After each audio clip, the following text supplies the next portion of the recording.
इमरान खान साहब का केस लगा मगर कोई कानूनी तरीक़ाकार फॉलो नहीं हुआ। यानी इमरान खान साहब का तोशाखाना 2 का एक केस सुना जा रहा है अडियाला जेल में, लेकिन कोई कानूनी तरीक़ाकार फॉलो नहीं किया जा रहा। एक दिन पहले अचानक बताया जाता है कि जनाब अब केस लगेगा, ना ही वकला को अंदर जाने दिया जाता है, ना ही फैमिली को अंदर जाने दिया जाता है और ना ही आज़ाद मीडिया को अंदर जाने दिया जाता है। तो इस तरीके से तो केस लग रहा है। इमरान खान के केसेस की अडियाला जेल में जो समाअत हुई है, अब उसमें 29 जुलाई तक इसको मुलतवी कर दिया गया है और फैमिली और वकला को बुलाए बगैर ये समाअत मुलतवी की गई है और किसी को अंदर नहीं जाने दिया गया। इमरान खान साहब से मुलाकात नहीं करवा रहे इदारे, वो नहीं चाहते कि इमरान खान साहब सामने आए और खुलकर बात करें, क्योंकि इस वक्त इमरान खान साहब जिस मोड में चले गए हैं या जिस तरह वो चारखाना हो गए हैं, उसकी वजह से पाकिस्तान की मिलिट्री एस्टेब्लिशमेंट में परेशानी है कि ये आदमी जिस लेवल पे चला गया है इस वक्त इसको फेस करना मुनासिब नहीं लग रहा उन्हें। वो डरे हुए हैं और वो इमरान खान साहब का सामना नहीं कर सकते, लिहाजा इमरान खान की फैमिली को भी नहीं मिलने दे रहे। जज ने बार बार अंदर से पैगाम भिजवाया, लोग अंदर से गए भी। इमरान खान साहब की बहनों ने यह बताया कि लोग हमारे पास आए, उन्होंने कहा जी कि जज साहब बुला रहे हैं, जज साहब बुला रहे हैं, उनकी फैमिली को भी जज साहब बुला रहे हैं, उनके वकला को भी। लेकिन जो सुप्रिटेंडेंट ऑफ जेल है उसके बारे में ये कहते हैं कि ये ऐसा आदमी है जो ना कानून में मानता है ना इंसाफ में मानता है, और इसके दिमाग में सिर्फ एक ऐसा लगता है कि पट्टी बंदी हुई है कि जो एस्टेब्लिशमेंट कहेगी वही करना है, जो मिलिट्री एस्टेब्लिशमेंट का हुक्म है उसको पूरा करेंगे और उसी से जो है वो इनकी नौकरी भी बचेगी और इनको सहूलत भी मिलेगी। बहरहाल ये जो मर्जी कर ले, ये एक दिन तो सूरज गुरूब हो जाएगा। मिलिट्री एस्टेब्लिशमेंट के इक़्तिदार का सूरज भी गुरूब हो जाएगा एक दिन, और एक दिन ये जो झूठी हुकूमत है ये भी धड़म से गिर जाएगी और ये अपने बोझ से ही गिर जाएगी। पब्लिक ने तो फैसला जब करना है तब करना है, लेकिन ये हुकूमत चलती दिखाई नहीं दे रही। उसका रीजन है इन्होंने हर चीज ही बर्बाद कर दी है। मुल्क के अंदर कोई एक चीज या कोई एक महकमा या कोई एक सिमत वो जो ठीक चल रही हो वो ये आइडेंटिफाई करके बताएं कि ये ठीक चल रहा है। मईशत मुकम्मल तौर पे बर्बाद है। कौमी खजाना, उसमें कौम का पैसा नहीं है, पाकिस्तान का पैसा नहीं है, उसमें चाइना का, उसमें सऊदी अरब का, यूएई का और उधार का बैंकों का पैसा पड़ा हुआ है। वो पैसा हमारा नहीं है। हमारा बजट फुल खसारे में जा रहा है। टैक्स कलेक्शन ये सही तरह कर नहीं पा रहे हैं, तो मईशत का तो भट्टा बैठ गया है। गरीब और आम आदमी को इन्होंने वैसे ही कुचल के रख दिया है। यानी ये खाने के तेल के ऊपर जो कुकिंग ऑयल होता है उसके ऊपर 175 रुपए लीटर इजाफी वसूल कर रहे हैं। चीनी के ऊपर फी किलो के हिसाब से 70-70, 80-80 रुपए की दिहाड़ी ये लोग लगा रहे हैं। पहले 7.5 लाख टन चीनी पाकिस्तान से बाहर भेज दी कि जनाब यहां वाफर है, और साथ ही जब हमने उस वक्त बताया कि यार चीनी कम पड़ जाएगी पाकिस्तान में, मत भेजो बाहर, ये बाद में आपको इंपोर्ट करनी पड़ेगी महंगी, और बाद में महंगी इंपोर्ट कर ली और इस बीच में अवाम की जेब के ऊपर एक डाका भी डाल दिया। एक किल्लत पैदा की ना, किल्लत पैदा करने के लिए पहले बाहर भिजवा दी, यहां पे किल्लत मसनूई पैदा कर दी, चीनी को महंगा करके बेच दिया और फिर टैक्सेस की छूट लेकर बाहर से वापस मंगवा ली। इसी तरह यूक्रेन से नाकस गंदुम इन्होंने मंगवाई थी, $1 अरब का, वो भी स्कैंडल था, उसके ऊपर कोई बात ही नहीं करता। और अब एक बड़े हुकूमती ओहदेदार या सबसे बड़ा जो सियासी खानदान पाकिस्तान में बना फिरता है उनका एक बंदा, जनाब उन लोगों ने पैसा लगा दिया क्रिप्टो के अंदर, और जो पैसा लगाया वो अरबों रुपया वो डूब गया। सुनने में जो आ रहा है, पाकिस्तान का नाम भी डुबो रहे हैं, पाकिस्तान का पैसा भी डुबो रहे हैं। और इसहाक डार साहब जो है उनकी हालत तो ये है कि इस वक्त पाकिस्तानी अवाम और पाकिस्तान का मीडिया सब लोग उन पर भड़के हुए। इन लोगों ने कौम को चूना लगाया, कौम को बेवकूफ बनाया, बार बार कौम को ये कहते रहे कि मुशर्रफ ने पकड़ के आफिया सदीकी अमेरिका के हवाले की थी, हम लेकर आएंगे। नवाज शरीफ ने कौम को ये चूरन बेचा। अभी 2 दिन पहले शहबाज शरीफ ने मुलाकातें की आफिया सदीकी की बहन के साथ। ये सारे वक्तन फवक्तन परवेज रशीद हो गया या ख्वाजा आसिफ हो गया या यही डार साहब और इनके बाकी लोग हो गए, ये सारे बार बार आफिया सदीकी के लिए आवाज उठाते रहे। इरफान सदीकी, लटरम पटरम सब ये कहते रहे कि जनाब हम आफिया सदीकी को अमेरिका से छुड़ा कर लाएंगे। इसके ऊपर उन्होंने पूरा एक नैरेटिव बिल्ड किया हुआ था, पाकिस्तानियों को बेवकूफ बना रहे थे, और वहां जाके इसहाक डार ने कोई और स्टेटमेंट दे दिया। ये इन लोगों का कोई दीन ईमान नहीं है। मैं आपको बताता हूं कैसे। ये ना ताजिर लोग, और मैं लॉजिकल बात करूंगा, गुस्से में बात नहीं कर रहा। देखिए, ये जो शरीफ खानदान है या इनके साथ जो जुड़े हुए लोग हैं, इनका कोई दीन ईमान नहीं है। नवाज शरीफ का भाई जो है वो आफिया सिद्दीकी की बहन के साथ बैठकर आफिया सिद्दीकी की रिहाई के लिए बात करता है, शहबाज शरीफ। नवाज शरीफ का समधी जो है वो अमेरिका में जाकर कहता है जी आफिया सिद्दीकी की गिरफ्तारी बिल्कुल कानून के मुताबिक है, और ठीक गिरफ्तारी हुई है उसकी। इसी तरह हमने इमरान खान को भी गिरफ्तार किया हुआ, वो वहां पे आफिया सिद्दीकी के ऊपर होने वाला जुल्म उसको जस्टिफाई कर देता है। ये ताजिर लोग हैं, ये कारोबारी लोग हैं, ये जहां मुनाफा देखते हैं वहां सजदा करते हैं। ये अपने मुनाफे और अपने फायदे को देखकर फैसला करते हैं कि इन्होंने कौन सी लाइन लेनी है। आपको याद नहीं है ख्वाजा आसिफ ने क्या किया था अमेरिका में जाकर? पाकिस्तान में ख्वाजा आसिफ सरदर्द की बाजी लगाकर यह साबित करना चाहते हैं कि इमरान खान साहब जो हैं वो यहूदियों के एजेंट हैं, या वो मगरिब के मुलाजिम हैं, या वो अमेरिका की खुशनुदी या इन चक्रों में वो ये साबित करना चाहते हैं यहां पे। लेकिन जब अमेरिका में यही ख्वाजा आसिफ साहब अमेरिकी मीडिया के सामने बैठते हैं तो वहां पे यही ख्वाजा आसिफ साहब कहते हैं जी अमेरिका इस बात को समझे कि हम बड़े लिबरल लोग हैं, हम तो बड़े मगरिब को चाहने वाले लोग हैं। ये तो इमरान खान है जो इस्लामी पॉइंट ऑफ व्यू रखता है। इमरान खान हमसे ज्यादा इस्लामी है, इमरान खान हमसे ज्यादा इस्लाम को और उसके कवानीन को और उसकी चीजों को फॉलो करता है, बुनियाद परस्त आदमी है, वो ज्यादा फंडामेंटल है। हम तो बहुत लिबरल हैं, हम तो आपकी तरह के लोग हैं। और ये तो अमेरिका में जाके कहते हैं जी इमरान खान शलवार कमीज क्यों पहनता है। अमेरिका में जाके ये इस तरह की बातें करते हैं कि जनाब इमरान खान तो असल मुसलमान है, यहां पे आके कहते हैं नहीं वो यहूदियों का एजेंट है। तो ये जहां पे जो सौदा बिकता है वहां पे वो वाला सौदा बेचते हैं। अच्छा, ये काम जो है ना ये आज से 10-20 साल पहले तक हो जाता था, लेकिन जब सोशल मीडिया का एक फिनोमिना आया ना तो पूरी दुनिया एक ग्लोबल विलेज बन गई। जो एक्चुअल ग्लोबल विलेज बना है वो सोशल मीडिया के आने के बाद बना है। अब ग्रॉक जैसी आर्टिफिशियल इंटेलिजेंस के टूल्स मौजूद हैं, उनसे आप पूछे तो वो सारे स्टेटमेंट उठा के सामने रख देते हैं। वो 1 मिनट में पोस्टमार्टम कर देता है और एक एक चीज याद भी दिला देता है। तो अगर इंसानी दिमाग से कोई चीज मुबहम हो गई है, आप भूल भी गए हैं, तो आपको पास आर्टिफिशियल इंटेलिजेंस है और सोशल मीडिया का दौर है। अब ये अमेरिका में एक बात करते हैं, सेम टाइम में वो बात पाकिस्तान में सुनी जाती है। ये नहीं हो सकता कि आप उन्हें कोई और बात करके उन्हें मुतमईन कर दें और यहां पे आगे कोई और बात करके पाकिस्तानियों को बेवकूफ बना लें। वो दौर चला गया। डार साहब की चंगी मंजी ठुक रही है और पाकिस्तान की आवाम जो है वो सख्त गुस्से में है कि यार ये आदमी आफिया सिद्दीकी के ऊपर जुल्म हो रहा है। मुबैना तौर पे उनका वहां पे जिनसी तौर पे उनको निशाना बनाया गया है, उनके ऊपर बड़ा तशद्दुद हुआ है, उनकी हालत बहुत खराब है। उनके वकला जो बताते हैं वो सुनने के बाद आप कानों को हाथ लगाते हैं जितना जुल्म आफिया सिद्दीकी के ऊपर अमेरिकन जेल के अंदर हुआ है। 86 साल की सजा अमेरिका में उन्हें सुनाई गई है और ये बंदा वहां पे बैठ के जस्टिफाई कर रहा है उस सजा को। हैरत होती है, इन्होंने पाकिस्तान की हर चीज को बर्बाद कर दिया है और अब ये अपनी बर्बादी पे भी तुले हुए। और नवाज शरीफ की सियासत एक्चुअली यही है।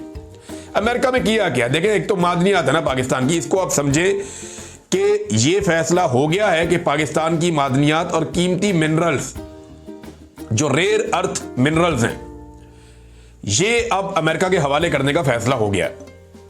और ये पाकिस्तान की एस्टेब्लिशमेंट ने फैसला कर लिया है कि इमरान खान से बचना है तो अमेरिका की हर बात माननी पड़ेगी। कुछ भी गिरवी रखना पड़ा, कुछ भी देना पड़ा, वो दे देंगे। इमरान खान के सामने सरेंडर नहीं करेंगे। वजह यह है कि इमरान खान पाकिस्तानी कौम को लेकर एस्टेब्लिशमेंट के इक्तदार का सूरज हमेशा के लिए गरूब कर देगा। लिहाजा ये अमेरिका के तलवे भी चाट लेंगे, लेकिन इस वक्त इमरान खान जो है उसका सामना ये नहीं करेंगे। मादनियात अमेरिका के हवाले करने का आत्मी फैसला हो गया। 27वीं आईनी तरमीम इस सूरत अब होगी, इसके लिए हर सूरत में की जाएगी। और मैं आपको पहले बता रहा हूं कि 27वीं आईनी तरमीम का ड्राफ्ट बनना शुरू हो गया है और 27वीं आईनी तरमीम के ड्राफ्ट के ऊपर पाकिस्तान की एस्टेब्लिशमेंट कुछ कानूनी दिमागों के साथ मिलकर काम शुरू कर चुकी है। उसके ऊपर काम हो रहा है। फजल रहमान इसमें सहूलतकारी फराहम करेंगे। फजल रहमान का फायदा यह होगा कि उन्हें कुछ आने वाले इलेक्शन में एडजस्ट किया जाएगा, कुछ अभी एडजस्ट किया जाएगा, कुछ फजल रहमान साहब के हवाले से करप्शन के और दीगर मामलात हैं तो उसमें भी उनको रिलीफ दे दिया जाएगा कि जनाब ठीक है, आपको हम नहीं छेड़ते, आप हमें ना छेड़ें। ये 27वीं आईनी तरमीम करवाएं और इसमें जो है फाटा को या जितने कबायली इलाके हैं उनको वफाक के अंडर करवाएं वापस, ताकि वहां की जो मादनियात हैं वो हमारे हवाले हो जाएं। तो अब 27वीं आईनी तरमीम में बंदोबस्त किया जाएगा, चाहे ऐसे किया जाए चाहे ऐसे किया जाए। बंदोबस्त तो किया जाएगा ताकि मादनियात अमेरिका के हवाले करने के रास्ते में कोई रुकावट बाकी ना रहे। गंडापुर ने एक इजाफी सेनेटर देकर एस्टेब्लिशमेंट की भरपूर खिदमत की है। एक इजाफी सेनेटर देने के बाद गंडापुर ने एस्टेब्लिशमेंट की यह मुश्किल आसान कर दी कि 2/3 अक्सरियत के लिए उन्हें मार धाड़ करनी पड़ती थी, अब नहीं करनी पड़ेगी। तो फजलुर रहमान साहब भी काम आ जाएंगे, गंडापुर साहब भी काम आ गए और 2/3 अक्सरियत भी करवा दी गई। तो अब सब कुछ एस्टेब्लिशमेंट के कंट्रोल में है। लेकिन देखिए, एक मंसूबा तो इंसान बनाता है और एक हमारा रब बनाता है, और रब का मुकाबला कोई नहीं कर सकता। अल्लाह रब्बुल इज्जत वही इज्जतों का, जान का, माल का, इक़्तिदार का, हर चीज का मालिक है और वही फैसला साज है। वो फैसला करता है और जो वो कहता है और जो वो चाहता है वही होता है। होना तो वही है, ये जितनी मर्जी प्लानिंग कर ले। नाज़रीन, एक मैं ऑडियो सुन रहा था और वीडियो देख रहा था, ये मैं चाहता हूं मैं आपके सामने ये चीज जरूर रखूं। एक घर के अंदर छापा पड़ रहा है और ये एक रिटायर कर्नल है, उसका घर है। ये कर्नल जो है मलिक रियाज साहब के बाद नौकरी करता है, लिहाजा आजकल मलिक रियाज ज़ेर-ए-ताब है तो मलिक रियाज के बंदे भी उठाए जा रहे हैं। तो ये जो रिटायर कर्नल है, इसका बेटा हाजिर सर्विस मेजर है। अब जनाब यहां पे आवाजें ये आ रही हैं कि हाजिर सर्विस मेजर के घर पे हमला कर दिया, हाजिर सर्विस मेजर के घर के ऊपर आकर आपने ये छापा मारा है, हाजिर सर्विस मेजर के घर के अंदर आप कैसे बगैर वारंट के दाखिल हो सकते हैं? क्यों भाई, मेजर आसमान से उतरा है? क्यों? वो कोई लोहे की रोटी खाता है? वो हमारी तरह का पाकिस्तानी है, हमारी तरह का इंसान है। जब एक उस्ताद के साथ ये हो सकता है, एक डॉक्टर के साथ ये हो सकता है, एक मजदूर के साथ ये हो सकता है, एक किसान के साथ ये हो सकता है, एक प्राइवेट नौकरी करने वाले के साथ ये हो सकता है, एक सहाफी के साथ ये हो सकता है, एक शायर के साथ ये हो सकता है, तो मेजर ने यूनिफॉर्म पहना हुआ है तो वो आसमान से उतरा हुआ है क्या? अगर बाकियों के साथ गलत हुआ तो ये भी गलत है, और अगर ये ठीक हो रहा है तो फिर बाकियों के साथ भी ठीक बोलो। भाई मेजर के घर पे ये क्या दो पाकिस्तान है या अलग है?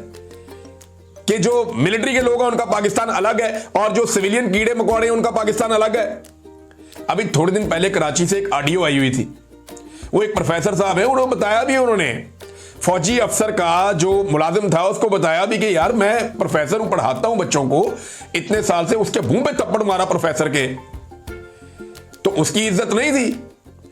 ये जो लोग जवाब दे रहे हैं ना कि एक मेजर के घर के ऊपर क्यों छापा मारा गया बगैर वारंट के, उनको डूब के मर जाना चाहिए। हर पाकिस्तानी की इज्जत उतनी है जितनी इस मेजर की इज्जत है। बाकी पाकिस्तानी भी उतना ही पाकिस्तानी है जितना ये मेजर पाकिस्तानी है। भैया मेरे घर पे छापा पड़ सकता है, मेरे साथ जुल्म हो सकता है ये, और मैं एक चीज आपको सबको बताऊं, ये आग आपके सबके घरों तक आएगी, चाहे आप किसी भी महकमे में किसी भी इदारे में काम करते हैं। मिलिट्री एस्टेब्लिशमेंट अपने मफाद के सामने किसी को खड़ा नहीं होने देगी। ये अपने मफाद के सामने कुछ बर्दाश्त नहीं करते। मुझे कहते थे आईएसआई के लोग जब मैं उनकी हिरासत में था, गैर कानूनी हिरासत में, मुझे कहते थे इमरान साहब हम जानते हैं आप मुहिब वतन आदमी है, लेकिन हमारी ये मजबूरी है, आप हमें बाहर सूट नहीं करते, ये वो कहते थे। तो आप जितने मर्जी मुहिब वतन हो, आप जितने मर्जी वफादार हो, आपने अपने मुल्क के लिए जितनी भी कुर्बानी दी हो, आप जब भी मिलिट्री एस्टेब्लिशमेंट के मफाद के खिलाफ जाएंगे ये आपको निशानी व्रत बनाएंगे। आपको जनरल अमजद शोएब साहब याद है, सारी जिंदगी फौज की खिदमत की, उठा के उसको जेल में डाल के उसका तस्वीर बना के लगा दिया। कितने ही लोग ऐसे हैं जिनके ऊपर बदतरीन तशद्दुद किया गया जो फौज में सर्व कर चुके हैं। और ये कोई फर्क नहीं पड़ता इससे कि ये फौजी है या वो, सब पाकिस्तानी है। किसी के घर में भी घुसेंगे तो उतनी तकलीफ होनी चाहिए, चाहे कोई गरीब आदमी हो, चाहे किसी का एक कमरे का घर हो, चाहे कोई किसान है या मजदूर है, उसकी भी इज्जत उतनी है जितनी किसी मेजर की या जनरल की या किसी की भी इज्जत हो सकती है। तो ये एक तो मैं ये बता रहा हूं। मुझे इस ऑडियो में सिर्फ एक चीज पे प्रॉब्लम हुआ, बहरहाल बगैर वारंट के घरों में ये घुसते हैं और बगैर वारंट के घरों में छापे मारते हैं।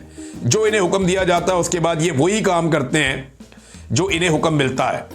और नाजरीन दूसरी तरफ देखें, जो इस वक्त मौजूदा हुक्मरान है उनकी तरजीहात क्या है, ये आपको मैं एक दिखाता हूं। ये देखें, आसिफ अली जरदारी की सालगिरह है और पूरी कौम को चाहिए कि जरदारी साहब को जाके हैप्पी बर्थडे कह के आए, क्योंकि सिंध हुकूमत ने, ये डॉन अखबार है, ये 2-3 और अखबार हैं, ये देखें उर्दू में और अंग्रेजी में सारे अखबारात में सिंध हुकूमत की जानिब से पूरे सफ़े के ऊपर आसिफ अली जरदारी साहब को सालगिरह की मुबारकबाद दी गई है कि यानी बड़े अलमबरदार किस्म के बंदे हैं आसिफ अली जरदारी साहब, और पाकिस्तानी अवाम की जानिब से सलाम पेश किया जा रहा है जरदारी साहब को, और सालगिरह मुबारक के पूरे पूरे सफ़े के इश्तिहार छापे जा रहे हैं। ये कौम के पैसों से करोड़ों रुपया खर्च किया जाता है, अरबों रुपया खर्च किया जाता है इन लोगों की जाती तशहीर के ऊपर। भाई अगर आपने इश्तिहार छापना था पूरे सफ़े का तो चंगी भले पैसे हैं पीपल्स पार्टी के पास। पीपल्स पार्टी से ज्यादा पैसा किसके पास है?